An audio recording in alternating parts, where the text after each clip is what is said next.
Nagtatrabaho lang po kami ng mga kasama kong sundalo sa Philippine Marines. Huwag sana isipin ng aking mga kasama na nagtatraidor ako. Ako sa aming trabaho at pinagsamaan dahil pare-parehas kaming may pamilya at gusto lang naman naming ayusin ang kinabukasan ng bawat isa. Wala akong iniisip na kapahamakan para sa kanila, bagkos ang gusto ko lang maayos ang kinabukasan ng bayan at lahat kami. Noong December 5, 2004, na-hire ako bilang security consultant sa Ako Bicol Party List or AKB kay Congressman Saldico. At nasimula ng duty ko kay Congressman Saldico. Bawat umaga, nagre-report ako sa BGC sa Horizon, sa Bonifacio Global City, kung saan nakatira si Kong Saldico. Tuwing may duty at detailed ako sa basura, it means itong basura, ito yung box ng pera na pinag-uusapan natin sa kasalukuyan. Tuwing may duty detail ako sa basura, pumupunta kami sa 28 Ladybug Corner, Dragonfly, Valle Verde 6, Pasig City. Tagabuhat lang ako ng malita ng basura. Ang ibig sabihin ng basura ay malita na may lamang pera. Ang bawat malita ay may lamang humigit kumulang 48 million pesos. Ang bawat malita ay may post-it na nakadikit na nakasaad kung magkano ang laman ng bawat malita. Tuwing may duty detail sa basura, may pumupunta na tao na magde-deliver ng basura at nire-receive ni John Paul Estrada at Mark Tiksay. Ang mga executive assistant ni Congressman Saldico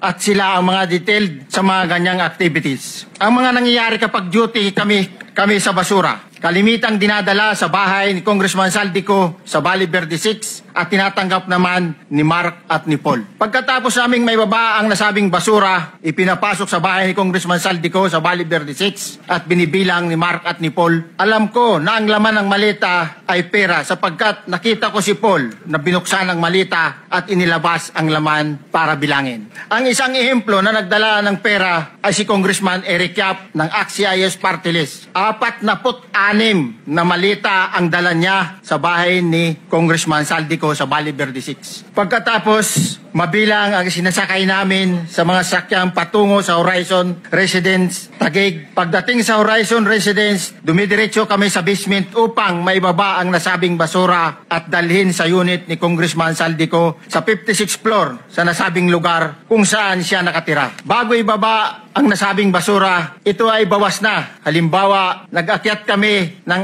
46 na malita. Ibababa lamang namin ay 35 malita para i-deliver sa bahay ni House Speaker Martin Romualdez sa 42 McKinley Street, Taguig.